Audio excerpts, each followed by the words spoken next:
Pointless noises. Dad and I were creeping through the mountains, real slow, toe to heel, hands and knees, upwind. Elk? Beaver? Maybe I moved a stick. Sorry, I whispered. What? Dad hissed back, looking at me over his shoulder. I said sorry. The kid liked me. We looked good together. He was deaf but cool. I didn't speak Russian, and we would sneak out of Sunday school with his buddies and huff rocket fuel out of old Red Army missiles.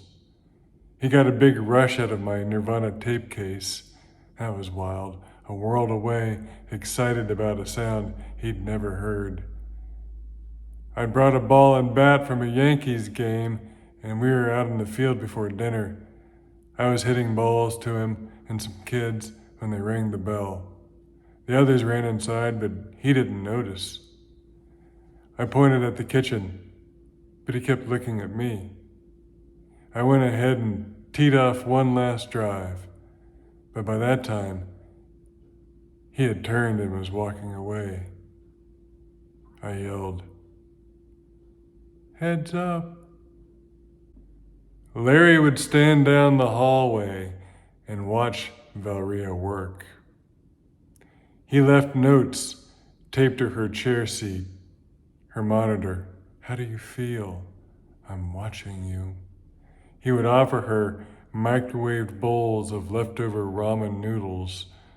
Today, it was candy corn with pocket lint.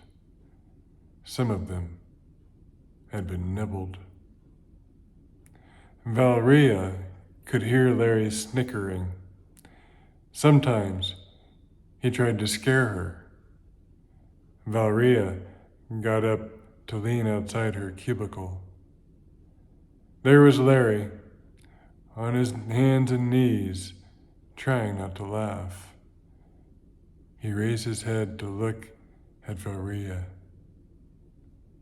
"Boo," he said to her. Walter was in his easy chair. He'd already fed his mother and put her to bed.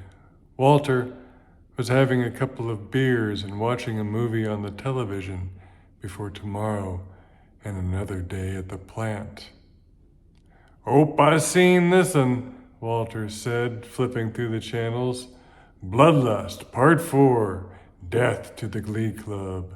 This is a good one," Walter said, unbuttoning his pants. He was excited. Walter watched as a young co-ed running through the dark stopped at a ramshackle barn. "Oh, you best don't go in there," Walter said. But she did anyway. The couple with the Christmas lights in the windows across the street were having a fight. He had a window, she had her own. There is a brick support between the two windows. It looked strong, dense. She was screaming toward this brick divider, screaming hard.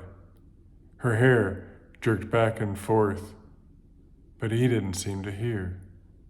He was looking down at the traffic.